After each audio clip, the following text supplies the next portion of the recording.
They're set to go. And they're off. Over 1 mile in the Group 1 Betfred 1000 Guineas, the 212th running of the Fillies Classic, and Desert Flower was well into her stride.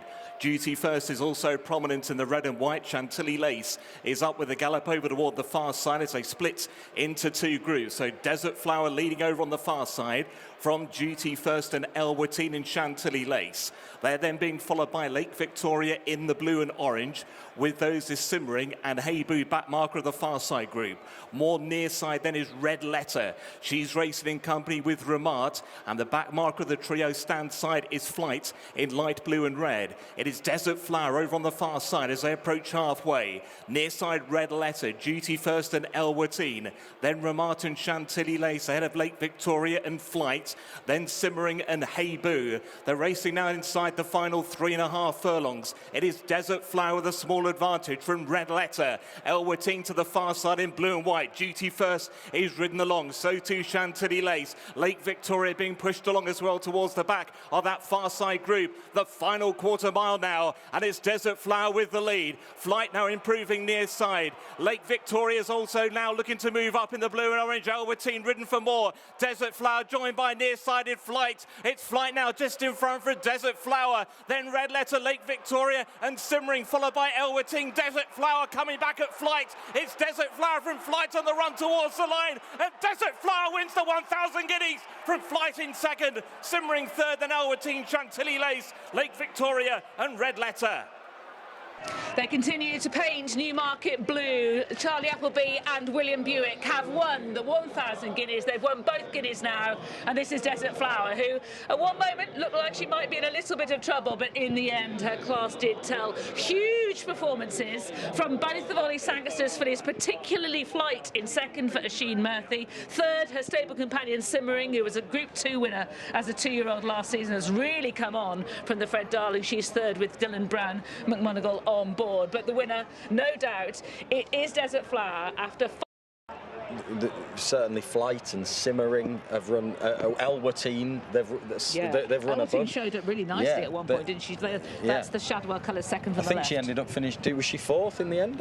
She was right there, wasn't she? She was in that pack that were chasing Desert Flower. So she's run a huge race on her second start and looks like a filly with a very big future. And Lake Victoria ran, as Aidan O'Brien rather warned that she would. She's still got ability. She showed that to get herself into contention. Yeah, absolutely. No, she's run a massive race, and sorry, she's run the race that we expected her to run from the pre-race comments. Really, the market close to the off didn't necessarily agree with that, as she was quite well supported. But I think, given the preparation that she appears to have had coming into it, it was a good run under the circumstances and one that she should build on. These are lovely scenes. William Buick celebrating in front of the crowd here at Newmarket. He and Charlie Appleby and Godolphin having won both Guineas this weekend. Charlie Appleby said something quite significant to Tom yesterday about saying to William that he really wants both of them, to really enjoy these successes, enjoy these moments. I think that's right, particularly perhaps with William and sometimes with Charlie, but particularly with William. Sometimes you felt that the kind of like the pressure to succeed, the pressure to deliver was sometimes overshadowing the joy of these performances, and it's actually great to see him really being comfortable with these. One over the line, and this is their first 1000 Guineas winner. That's right, yeah. Isn't it, for Charlie and William? I'm not sure. I'm sure Aidan O'Brien's won both Guineas in the same year in recent times. I think he has, yeah. I think he will have done. But obviously the first time that Charlie Appleby and Godolphin and William Buick have done that. Yes, they've won a derby between them. That was their first classic success with Massa. I think that was back in 2019, wasn't it? 2018, no. And of course they've won two 2000 as well. William has, and Charlie's won 3. And some St Ledgers together. William's certainly been on board 3 St Ledger winners, and he will be enjoying this performance from Desert Flower. Finally, Martin, I've got some quotes for the Betfred Oaks. 3-1 favourite from 7-1 with the sponsors, 4-1 from 8-1 with Unibet. I'm not absolutely convinced that she wants a mile and a half. I don't think she does myself. No. I'm not sure about that, but they they may try it.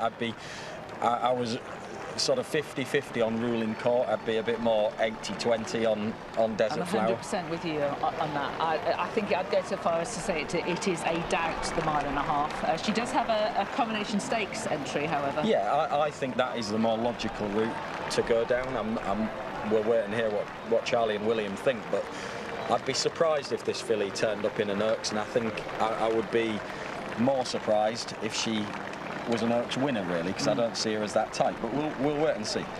She's certainly not bred down those lines, is she? By Night of Thunder, out of Promising Run, who was a very smart mare, but she was essentially a mile 9 furlong horse. Yes, and it's great to see the reception here for William Buick and Charlie Appleby. It's great. They're not just saying they're going to enjoy it, they are actually enjoying it, which is fantastic to see. And as you say, after the achievements of yesterday, this makes that all the more special. And to win both Guineas with all of that success that the wider entity of Godolphin has enjoyed in Kentucky, what a remarkable weekend. Well, here he is, a man who's celebrating a Guineas double after yesterday's success with Ruling Court. Now